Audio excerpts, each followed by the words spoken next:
Hello, everyone, and welcome to CFB Unfiltered.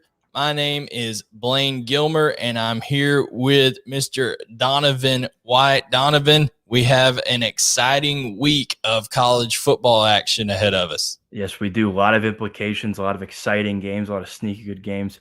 It's all college football on this show, and it's great matchups this weekend. No doubt. So without further ado, let's go ahead and get it started.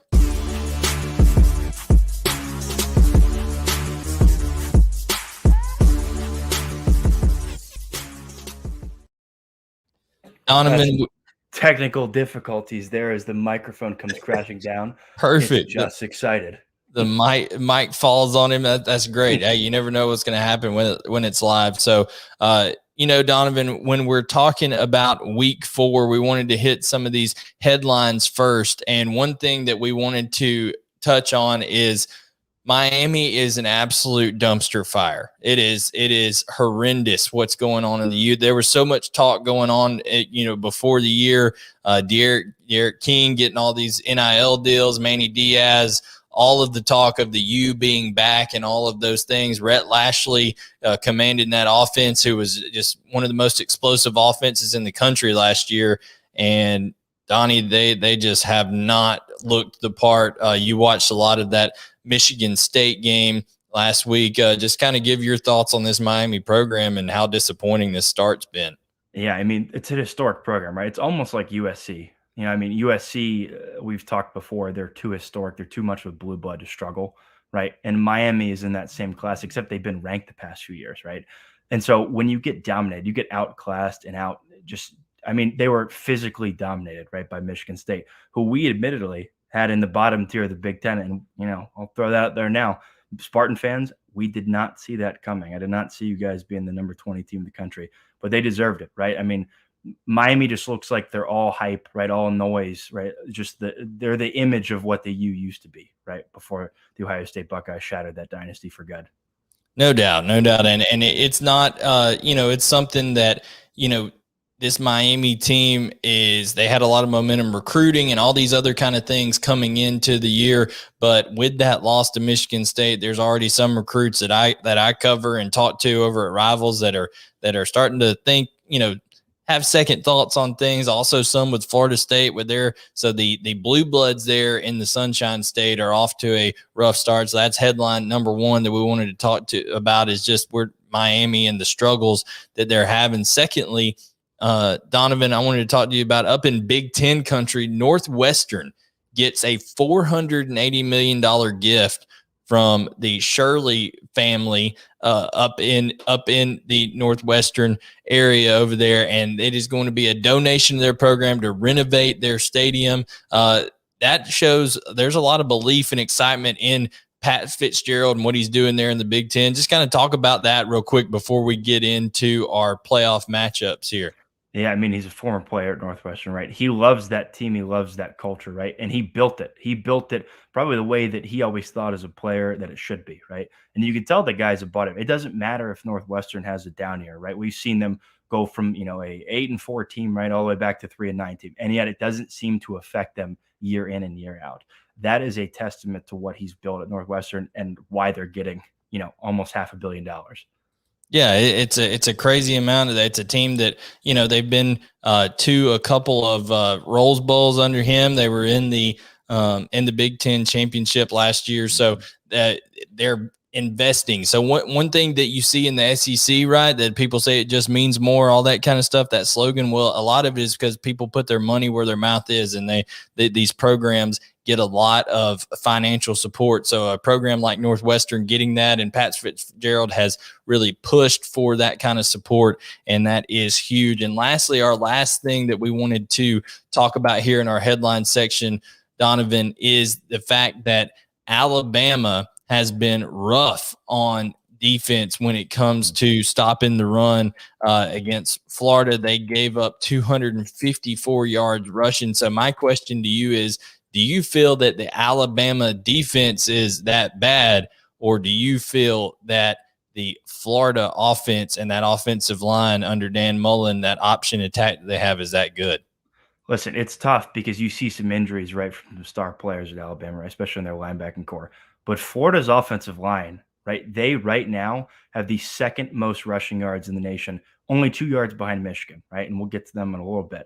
They have 30 rushes of 10 yards or more, right? So they're explosive in the run game. They've only allowed 2 or 3 sacks, I Bleav, in the whole season, right? I'm starting to buy into Florida's offensive line a little bit, right? And they kind of showed we belong on this stage playing against Alabama. And even if Alabama's defense has a little bit of a down year, right, you still know they're going to be pretty good, right? They're never going to be a bad defense. I'm starting to buy into Florida's run game and their O-line. Yeah, and it's it's going to be interesting to see how teams run against Kentucky and against Georgia, some of the better defensive fronts in the SEC, just in comparison with that Alabama team. But Donovan, one thing you can bet on is Nick Saban is always going to find ways to get that team where they need to be and improve it. And speaking of betting, guys, we are presented by BetOnline. It's that time of year again. All eyes are on the gridiron. So, guys, if you're wanting to put some extra action in there on the season, as always, BetOnline is your number one spot for all the college and pro football action this year. Get all the latest odds, props, contests, everything you could imagine over on BetOnline, including the online's biggest $500,000 NFL mega contest and a $200,000 NFL Survivor contest open out at BetOnline. So head on over to the website or use your mobile device today to receive your 100% welcome bonus. BetOnline is the fastest and easiest way to bet on all your favorite sports. BetOnline, it's your online sportsbook expert. So thankful for BetOnline for sponsoring the show. But Donovan, like we said, we've touched on Miami, we've touched on some Northwestern stuff in Alabama, but now it's all about talking about the implications on the playoffs this week. So let's touch on some of those games that have playoffs in the result of them.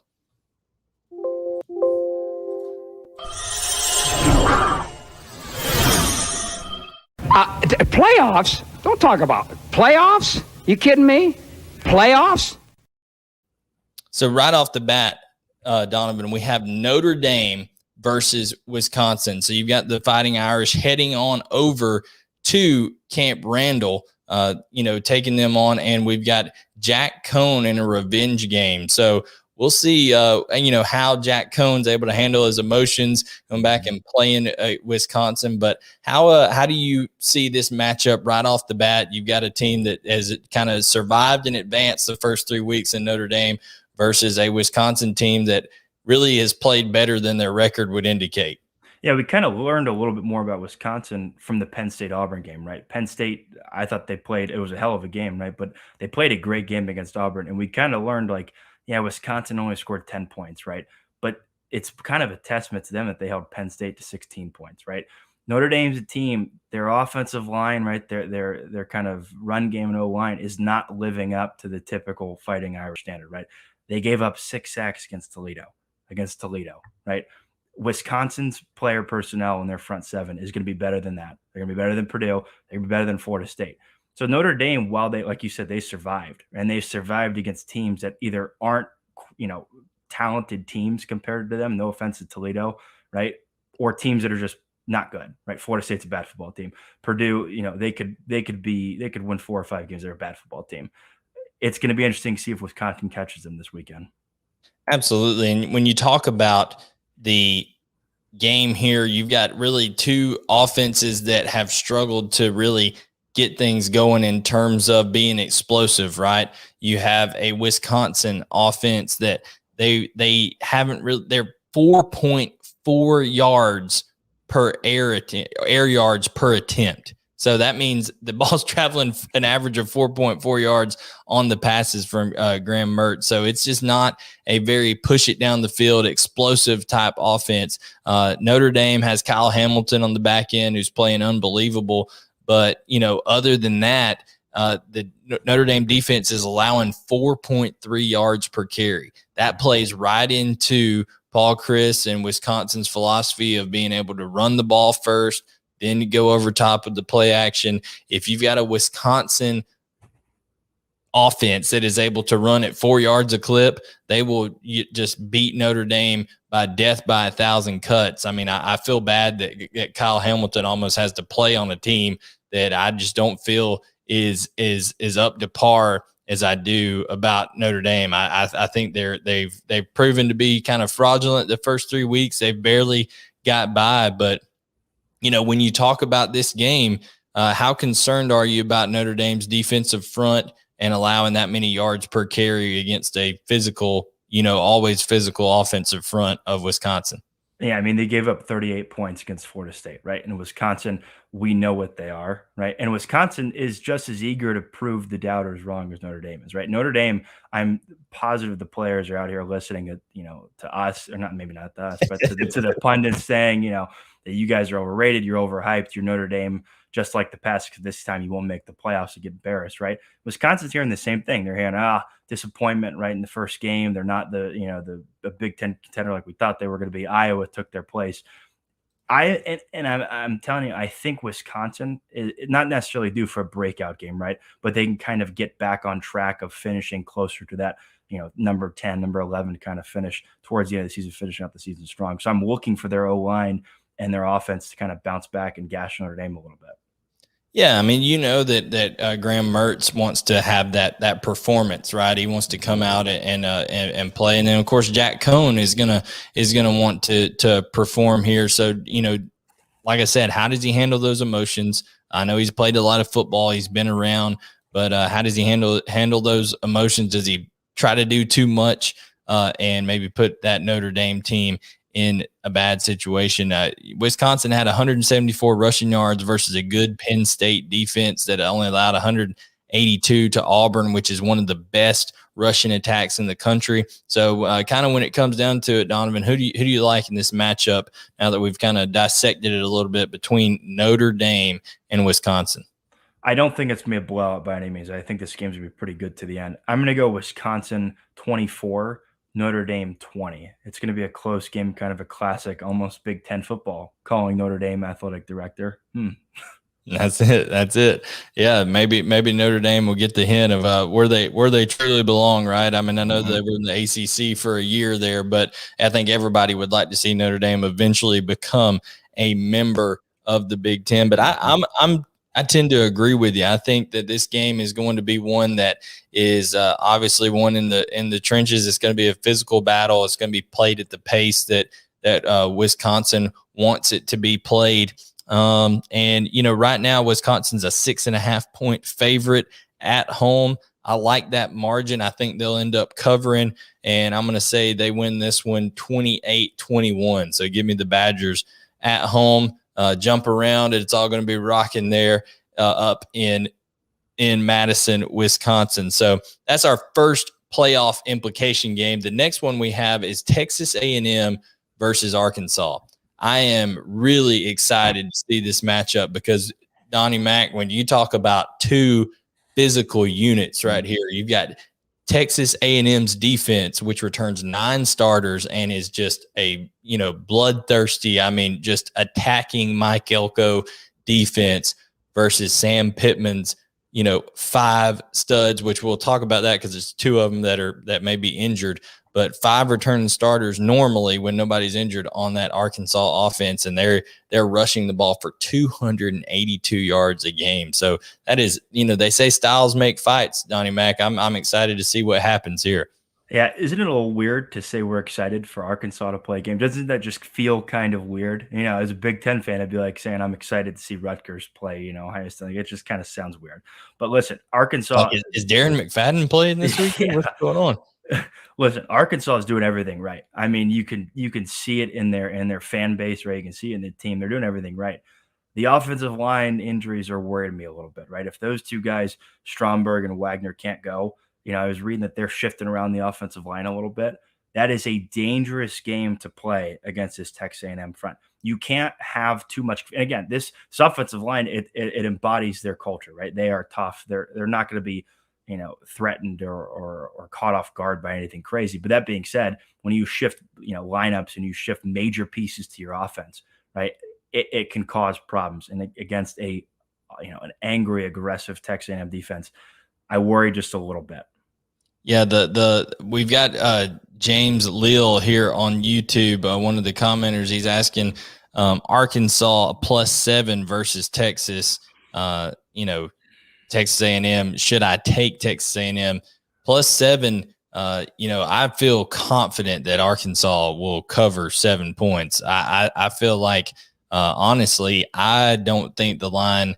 And I know Vegas has their information and they know what they're talking about, and they're in the business of making money. But I almost feel that Arkansas should be a favorite in this game. I really do, because Zach Calzada, Donovan, with the backup quarterback that's now been thrust into play with Haynes King being out for injury, against the blitz so far this year, Zach Calzada is only completing 42% of his passes. When he has a clean pocket, 90%. But when there's some pressure, when they bring pressure, Zach Calzada only 42% so far, and that's against Colorado and New Mexico.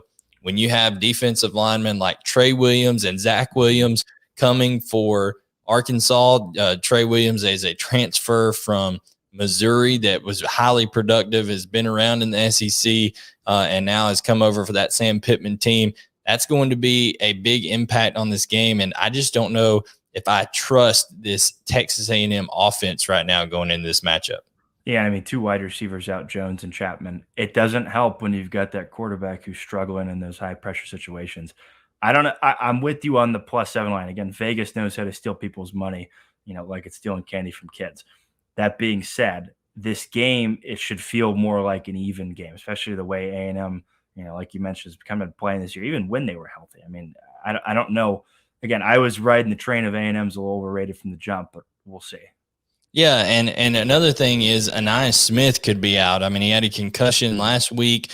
Usually when you have a concussion the week before, you miss at least one game. They haven't officially, as we're going live right here, they have not officially ruled him out. But, Donovan, I think that's going to be hard for him to come back and play 1 week to the day of after having a concussion, especially in the climate of everything today. But we will see over there.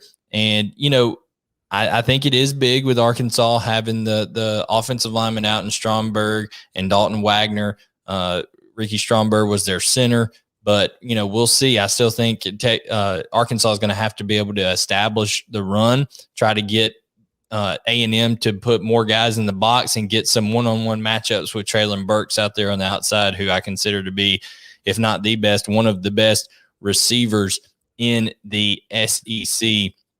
So we'll see. We'll see what ends up happening. Who do you like in this game? Go ahead and give your score prediction on this one.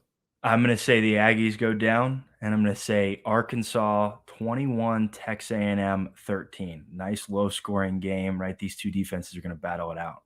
Yeah, I think that one reason I think there may be a little bit more scoring in this game is I think Texas A&M will turn the ball over some. I think if you have Caleb Chapman out, you have Anais Smith probably out. They've got their own issues on the offensive line. Zach Calzada has not really proven to be, extremely accurate with the football at this time. Arkansas has one of the best defensive backs in the country in Jalen Catalon. I think they turn the ball over a couple of times, give Texas A&M or give Arkansas and KJ Jefferson a short field. I'm going to go Arkansas 35, Texas A&M 24. I think it's going to be about an 11-point game. I think Arkansas really puts their stamp on it, and man, what a matchup that'll be the next week when Arkansas goes to Athens to face the University of Georgia. So that'll be a big matchup.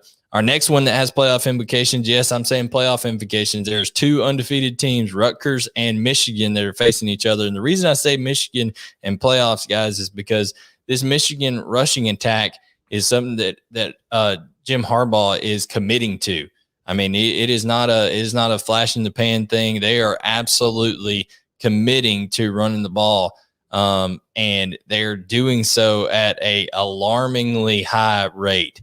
Donovan, they are running the ball on 75% of their offensive snaps. That's almost like you have to be one of the academies, right? Like a triple option type school. As an offensive lineman, you would have loved to play in this offense, right?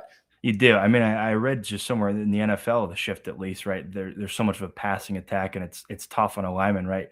Because you're backing up all the time. You're having a guy who's just as strong as you are, just as even more athletic than you are, running full steam ahead. And now you get 75% of the plays at Michigan, right, as a run play. It's like going to the fair, right, the state fair as a kid. You're loving it. And Michigan, their credit, like I mentioned earlier, they're leading the nation in total rushing yards. Only two ahead of Florida, right? But their rushing attack is strong. It's strong, and Rutgers, I'll give them credit. They're kind of the Arkansas of the Big Ten right now. They've been turning around. We'll see if Michigan keep up that same clip against them. Yeah, and you got Greg Schiano doing a great job over there. His defense is, it's yielding 113 rushing yards per game. Not great, not terrible. It's right there, in the top 50 in the country. So they're gonna struggle, I think, a little bit if Michigan continues to run the ball the way that they have with Blake Corum, with Hassan Haskins. They've been able to really, Blake Corum has 8 touchdowns rushing, 1 receiving. So he's really done a good job kind of breaking out here for this Michigan team. But, in terms of, we don't really know what these two teams are because neither one has played anybody huge right now at this point. Rutgers, played Syracuse, a Power 5 school there, but not a great Power 5 school. They have one receiver that stands out in Bo Melton, Rutgers does, who has 20 receptions. The next on the team is 10 receptions and 93 yards compared to his 227 yards. So I think Rutgers is going to have to find a way to distribute things around because this Jim Harbaugh coach team is going to take away that number one threat in Bo Melton there for Rutgers. I know you're an Ohio State guy, but Donnie Mac, Michigan's looking a little bit different this year. Have a little bit different attitude about them. Listen, I'll say this: I've seen a lot of good Michigan teams over the years. I've seen a lot of great Michigan teams over the years. This team in general, right, reminds me a lot of some of those other ones in terms of the hype, right? The kind of early season, oh, they're better than we thought, right? Oh, they're going to finish, number 12, number 11, number 10. They're going to win some big games or win some games by big margins they shouldn't. They wouldn't worry me so much if it wasn't for the way Ohio State's been playing, right? Now, credit to Michigan, where it's due. Their run game, right? Their defense, their coaching, it seems like it's taken a step forward, right? And we'll see against Rutgers because they've taken another step forward, which is why I'm a little confused at the 20-point spread-ish. I think I've seen at multiple places. 20 points for Michigan is a lot. I understand they're ranked. They've been playing hot. But Rutgers is 3-0. 20-point underdogs? Yeah, I think right now the line I see is 20.5 for Michigan. They are, they're ranked 19th in the country. A 20.5 point. I definitely wouldn't take the points just because I don't know if there'll be enough possessions to score that many points, honestly. I mean, I think unless Michigan's able to break a lot of runs, but when the teams are running the football the way that both of these do, you're definitely going to see them, eating up a lot of that clock. But you got, Cade McNamara has bought into it as Michigan's quarterback. The media is trying to pick at him, being like, hey, why do you only throw the ball 25% of the time? And he's like, as long as we win, as long as, things are going right. He goes, we got a plan. We're going to execute it. So he's bought in and said all the right things. But I think Michigan and Jim Harbaugh, like you said, I think he knows the strengths of this team. I think he thought he had some dynamic running backs, a solid offensive line, and said, hey, we're going to commit to being a little bit different and running the football at an extremely high rate and a high level with great efficiency. And I think once he saw the struggles that Ohio State had last year, and definitely they were solidified when he saw the struggles they had against CJ Verdell and the Oregon team of stopping the run. I think this is going to do nothing but make Jim Harbaugh double down on this run first offense. And, hopefully for them, if their thoughts, they're going to try to have it all fine-tuned by the time the game comes up later on in the year. But interesting game here against Rutgers. Who are you taking in this one versus the Scarlet Knights? I'm still going to go with Michigan, right? I'm not bought into them, but I'm more bought into them per se than I am with Rutgers. I'm going to go Michigan 31, and I'm going to go Rutgers 20. I don't think it's a 20.5 point game. Yeah, and like I said, I think it's going to be a lot of run the football, and the clock's going to go fast. I don't know that it'll be that high of a scoring game, but I do think Michigan kind of imposes their will late in this game. I'm going to say they win it by 2 scores. I'm going to go 27-13, something along those lines. Michigan over Rutgers. And then our last game, these are all about teams that are trying to stay alive in the playoffs, because we know if Rutgers and Michigan lose one game, they're out of playoff contention, right? We know that if an Arkansas or a Texas A&M, whoever loses that matchup, they've got Alabama still to deal with. So they're probably, and Ole Miss. So, I mean, that just gets even tougher to try to play your way into the SEC championship. Notre Dame's hanging on by a thread that we've already talked about. But here we have Clemson and NC State. And Clemson has that loss against Georgia, which it was a close loss. And guess what? Even though they look like garbage against Georgia Tech, the way that Georgia's looking right now, many people are saying that Georgia should be the number 1 ranked team in the country, maybe the most complete team in the country right now. That Clemson loss is not going to hurt them as badly if they're able to get things going with DJ Uiagalelei here and, start to look like a Clemson offense has looked and that we're accustomed to seeing. But this is a big test going to Raleigh at NC State. Donovan, what do you think about the Wolfpack and the Tigers this weekend? At first I wanted to give Clemson some, not to show some credit, but some slack, right? I think earlier in our shows, I said that Clemson's offensive line and their run game would be shut down, by an elite defensive line or by a top tier defensive line. And we saw and that. It was. And we saw that prediction come to full fruition, right, with Georgia. But then they play Georgia Tech, right, who does not have an elite defensive front, does not have an elite defensive line. And you start to question, okay, it can't all be on the offensive line, right? You can have bad offensive line play, and you could still score 40 points a game, right? We see it all the time. You start to look right at the quarterback play and the weapons around him. When you look at the film, I saw some film breakdown. They were talking about DJ. He's throwing rockets, right? He doesn't understand the difference. Maybe he's young, he's nervous. I don't know. I mean, there was a clip. He's throwing a screenplay and he's throwing it like 60 miles an hour. I mean, he's got to slow down. I don't know what it is, right? He's got the coaching staff around him. It's not that there's any rockiness with that. I'm a little worried just because we saw them against Georgia Tech, and I think NC State's better than Georgia Tech. Who's to say they can't knock them off? Yeah, I mean, this NC State team, they ran into a good, people are going to laugh when I say this, a good Mississippi State defense over there in Starkville. Zach Arnett has done an excellent job helping out Mike Leach over there, getting that defense coached up, because we all know Mike Leach doesn't care one bit about defense. He's like, all right, you handle it in the meeting over here. I'm going to go here and scheme about 7 different things in the dirt to come up with. By the way, Michigan is running the ball 75% of the time. I did some research for my SEC show that I have. Mississippi State is throwing the ball 76% of the time. I mean, it is just side to side going down the field. So, but that NC State team ran into a buzzsaw in the Mississippi State defense over there, and didn't have a great offensive output in that game. So that Clemson defense is elite, folks. I don't care how bad the offense has struggled. That is one of the best defensive fronts, maybe other than Georgia, that you will see in the country. I mean, they are loaded with 5 stars from head to toe. You got Murphy, Brazee. I mean, these guys are future NFL Pro Bowlers. I mean, they are guys that are going to play a long time in the league. But you're absolutely right. You have to get this offense and DJ Uiagalelei going. I mean, you look at a Georgia Tech team who is not very stout defensively, and they held Clemson to 126 passing yards and 284 yards total.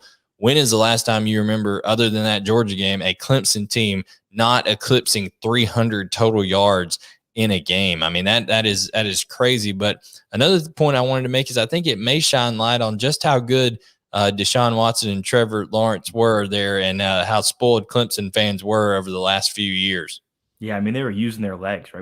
Obviously Deshaun Watson's a mobile quarterback. Trevor Lawrence, we saw that against Ohio State a couple times, right? He's a mobile quarterback, and so is DJ, right? But he's not using it yet. I think that could unlock some of Clemson's offense. They have the personnel other than the offensive line. to succeed. And again, there's no reason they really shouldn't be, especially with the defense backing them up. That's that good. Yeah, with that Clemson defensive front, they're going to get after Devin Leary some, but Devin Leary for NC State has some mobility. He's able to extend plays. He's got a loaded wide receiver room over there. Devin Carter, Thayer Thomas, Porter Rooks, all of them have over 100 yards each already through 3 games this season. Emick Emezi. So they have a lot of talent over there. I think that, this is going to be a bigger referendum on I've lost his name, on Dabo Swinney, a bigger referendum on Dabo Swinney than it ever has been in his coaching career, because he's got a quarterback who has some self-doubt in his mind. He never had to deal with that with Deshaun Watson, never had to deal with that with Trevor Lawrence, but he's got a quarterback that's doubting himself right now, an offensive line that's struggling. How is he going to be able to scheme up and put his players in the best position to succeed while taking advantage of that defense, right? My thing, Donovan, would be you got to run the ball better, right? You got to be able to run the football, help out, utilize some play action, do some things a little bit different maybe than you've done in the past. But, we'll see what ends up happening. What's your prediction here for Clemson at NC State? I still don't think it's a breakout game, right, for Clemson's offense. I think they're going to win the game, right? They're just more talented. Their defense is it's legit, right? I'm going to go Clemson 24. So I guess in their world, a little bit of a breakout game on offense. Clemson 24, NC State, I'll go 14. Yeah, so you're going to give it. I think this Dave Doran coach team at NC State, I like them. I like them a lot. Like I said, I think Devin Leary and them ran into a strong defense over there at Mississippi State. But, man, you got all those cowbells rocking, all that kind of stuff in Starkville. I think being in Raleigh and, them having a solid defense themselves, I'm gonna take NC State to knock Clemson out of a playoff contention. And I'm going to take NC State with a field goal late. I'm going to say they win 24-21, NC State over Clemson. So that is our playoff section. We talked about Notre Dame at Wisconsin. We talked about Texas A&M versus Arkansas in Jerry's World at Dallas. We just talked about Clemson at NC State. And the other game we talked about was Rutgers and Michigan. And Michigan, like it or not, folks, if they're able to keep winning there in the Big Ten, and then it all comes down to that game against Ohio State, I think, Donovan, Michigan's the most talented team right now. In my opinion, they're as talented as anybody. Them, Michigan State, right there with Ohio State's more talented than everybody with their recruiting that they've done. But we'll see. CJ Stroud's got a shoulder injury going on right now, Ohio State. So definitely some playoff implications there. But like I said, that is our playoff section for tonight. Now we're going to transition here to talk a little bit about some of the players that are getting it done at the highest level in all of college football. And that is always rewarded with the Heisman Trophy. So time to talk a little bit of Heisman here. The best there is, the best there was, and the best there ever will be. All right, Donovan. So the best player in college football year in and year out gets the Heisman Trophy. Bryce Young and Matt Corral are now even after Bryce Young's somewhat rocky outing down at the Swamp, but Alabama still comes out on top. But Matt Corral, man, 400 total yards on offense last week and had 7 touchdowns. It really looks like 2 weeks from now with Ole Miss having a bye week before playing Alabama, he's got a huge opportunity to really take this Heisman race by the throat. Well, and he's in an offense, right, that's built for success, but you still see those passes, right? The passes that I always call it CJ Stroud for not making those touch passes, right? The perfectly placed balls in the middle or down the sideline. He's playing lights out. 7 total touchdowns. 7 total touchdowns. That's nuts. Right. Again, Bryce Young. 4 were rushing touchdowns. Yeah. Oh, yeah. He's doing it all for his team. And he's got a great supporting cast around him. And he's got a great coach, right? He is, he's intriguing for a lot of different reasons. Heisman, NFL talk, right? But the team in general with him is very intriguing to see where they go. Yeah, Matt Corral can do a lot of stuff, and I'm so looking forward to that matchup of Ole Miss and Alabama next weekend. So, and we're talking about Spencer Rattler. They struggle against Nebraska. He had only 214 yards and 1 TD versus Nebraska in the 50th anniversary of the greatest game ever played. And, it's just not putting up those eye-popping Oklahoma numbers that we're used to seeing with the Kyler Murrays and with the Baker Mayfields, and even the Jalen Hurts is there.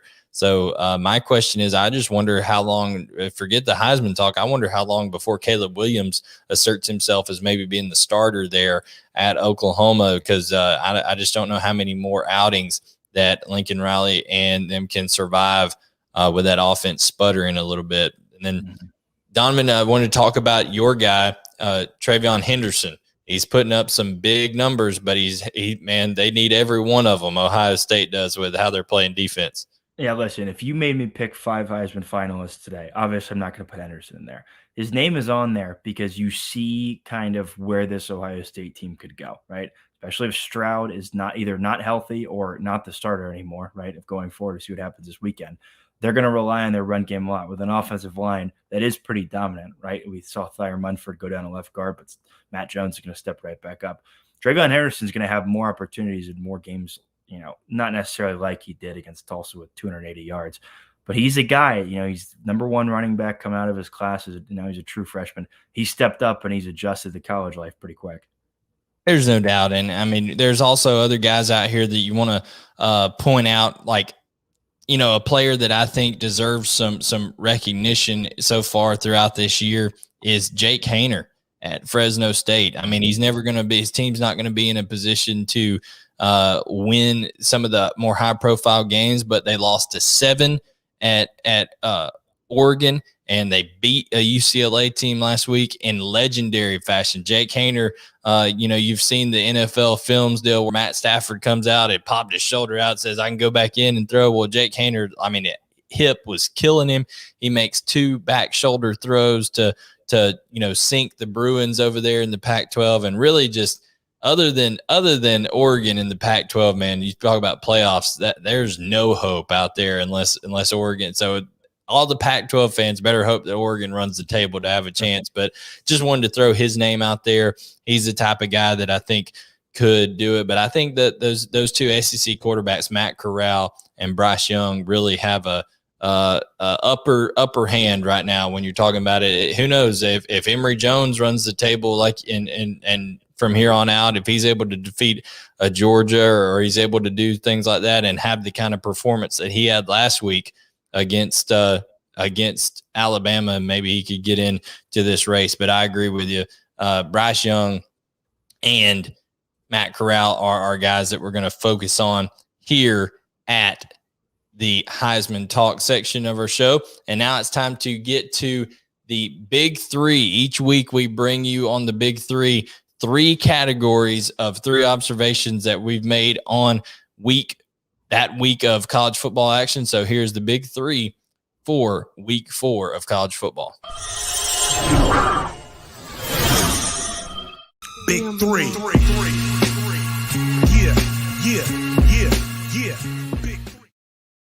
Big 3, always, throwing in the Big 3 theme song, throwing in our Dale Earnhardt 3 in there. Everything's 3 in this section of the show, Donovan. So we're going to start off with our top 3 bets for the week. You got Kentucky -5 versus South Carolina, Michigan State -5 versus Nebraska. So 2 5-point favorites on the road.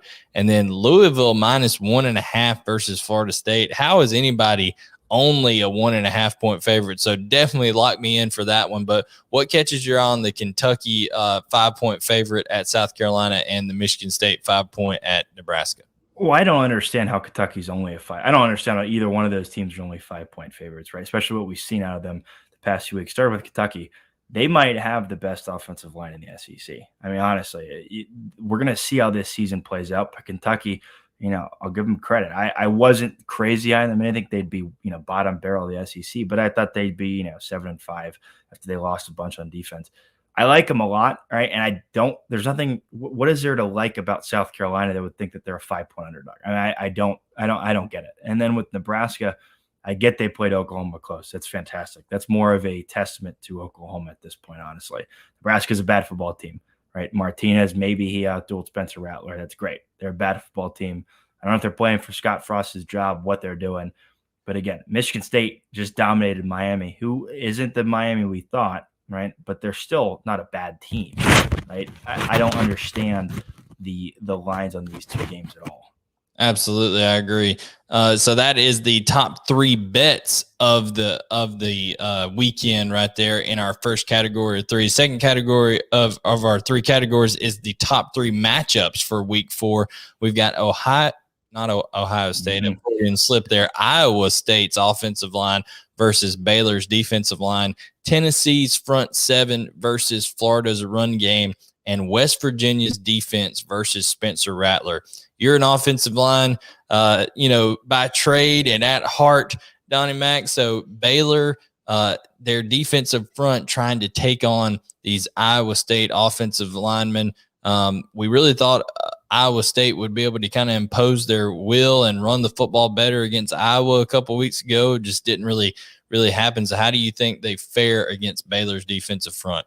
Yeah, this is a game I think that happens. Baylor, they're 3-0, right? They played no one though. They played North Texas, they played Texas State, I believe, and they played Kansas, right?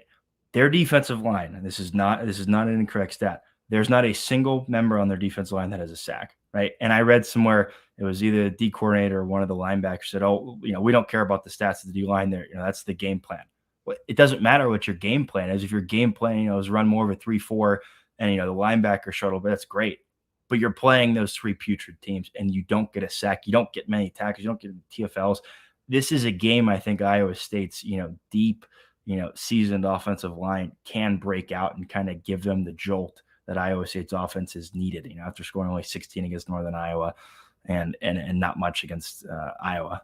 Yeah, so maybe this is the game that Breece Hall gets just rolling over there in that Iowa State offense. Tennessee's front 7 versus Florida's run game. Let me tell you something. Tennessee is coached by Rodney Garner on their defensive line. Rodney Garner has been around the SEC since Moses. Okay, I mean he's been around forever. Just a very good, hard-nosed football coach. And Tennessee, people don't freak out when I say this. They may be better in terms of what they have as a collective unit and how they're playing right now up front, obviously, than Alabama was. Alabama has more talent. There's hands down. But when you go back and look at the film of how Alabama played this Florida run game, you had linebackers out of position, running themselves out of plays. You had defensive linemen that were not being able to shed blocks and things like that. There are some talented players. Now, I worry a little bit about Tennessee's depth, but they've got Tyler Barron, who's a sophomore that is an absolute freak. I mean, this guy's like 6'5", 260 off the edge, is able to do a lot of different things, caused havoc against Pittsburgh earlier this year. Tennessee's problem in that game was they turned the football over too much. They didn't have anything going, so they're still trying to figure out their quarterback. But defensively, Elijah Simmons, he's a 6'2", 350-pound stump right in the middle of that defensive line for Tennessee. They got Jaquan Blakely, a redshirt senior, Matthew Butler, a senior, and then Caleb Tremblay, a redshirt senior who transferred over from USC. There is a lot of football playing experience on that front for Tennessee. My question is, are they going to be athletic enough to handle the adjustments that come with the option? And Donovan, when you got option in play, it only takes a little bit to be off an assignment, and they're able to find a crease there. And when I say option, it's not like they're running triple from under center, but they run speed option, some counter freeze option stuff. Dan Mullen's very creative with that Florida run game. Yeah, and usually with our big 3 matchups, right, it's more of a one-sided, like, this receiver is going to dominate these DBs. This is a great matchup to kind of see who's more legit, right? Tennessee, they play Bowling Green and Tennessee Tech. They're going to dominate against them, an FCS team and another team that is basically an FCS team in Bowling Green, right? They played Pitt, and they played well. Pitt can run the ball a little bit, and they beat up on Pitt a little bit.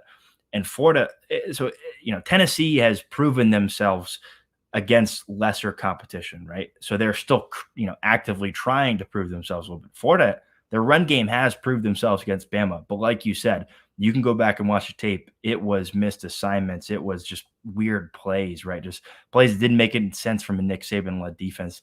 It's going to be a clash to see, is Florida's O-line legit, which I'm starting to buy into, or is that collective unit of Tennessee, what we think they can be? Yeah, and we'll see if Tennessee can stop things. They have Anthony Richardson probably coming back for Florida as well, so that brings a little bit more speed to that game as well on Florida's behalf. Then finally, we have West Virginia's defense versus Spencer Rattler. I think West Virginia's surprise. We won't touch on this one much, Donovan, just for expediency purposes here. But West Virginia's defense, I think, shocked everybody with how they came out and performed well against a Virginia Tech team that we were totally wrong on. We thought Virginia Tech was going to take it to West Virginia, but West Virginia stands up at home over there, takes care of the Hokies, and now they get an opportunity to capitalize on that momentum and take it to Spencer Rattler and company and Oklahoma in that struggling offense.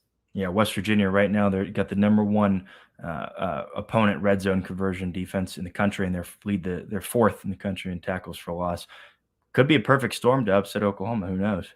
Yeah, what's the do you know the line on that game when it comes to Oklahoma? Let me look that one up real quick. I think Oklahoma is of course a favorite in that game, but I don't think it may not be as big of a line as we think on that one. Can't find it this second, but when you have that coming up, oh, here it is. Number 4 team in the country, they're 17-point favorite, Oklahoma, over West Virginia. I would take the points there.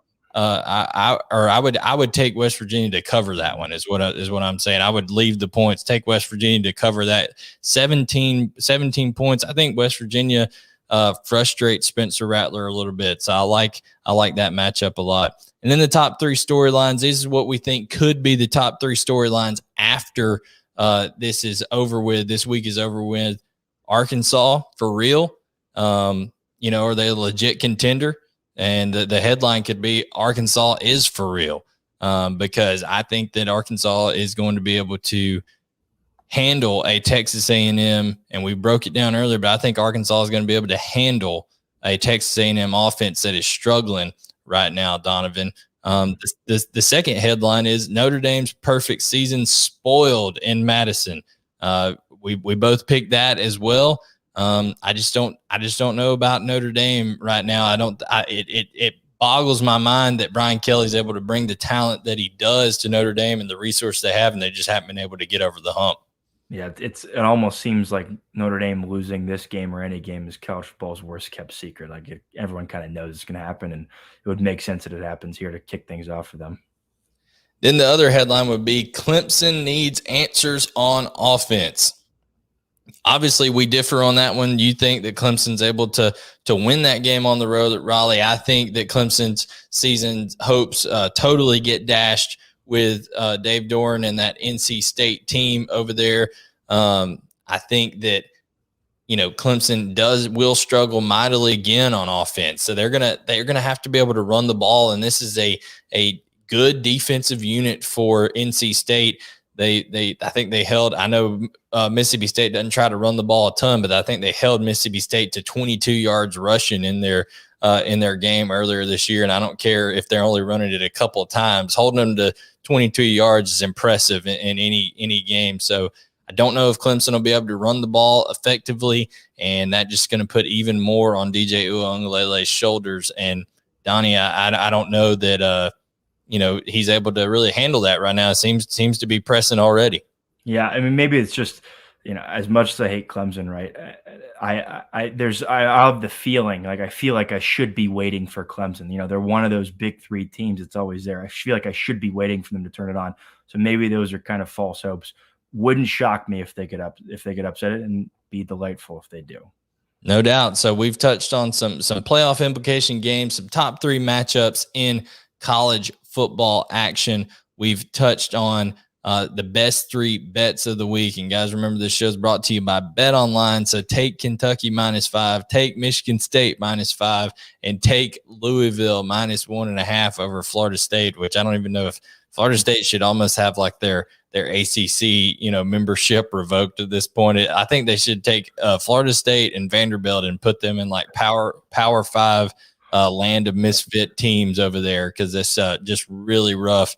Georgia favored by 34 over Vanderbilt this week. So just a little bit embarrassing on that end. But for Donnie Mack, for Donovan White, I'm Blayne Gilmer. We'll have Josh Taylor back with us next week on the CFB Unfiltered show here on the 365 Sports YouTube channel. And also you can find us anywhere you get your podcasts, Apple Podcasts, Spotify, Google Podcasts, all of that kind of stuff. A Bleav Podcast Network show brought in partnership with the Sideline Sports Network, as you can see on the bottom. So thank you so much, guys, for joining. Make sure to hit the like button, subscribe to the 365 Sports YouTube channel, and also follow us on Twitter at CFB Unfiltered. For Donovan White, I'm Blayne Gilmer, and we will catch you next week on CFB Unfiltered.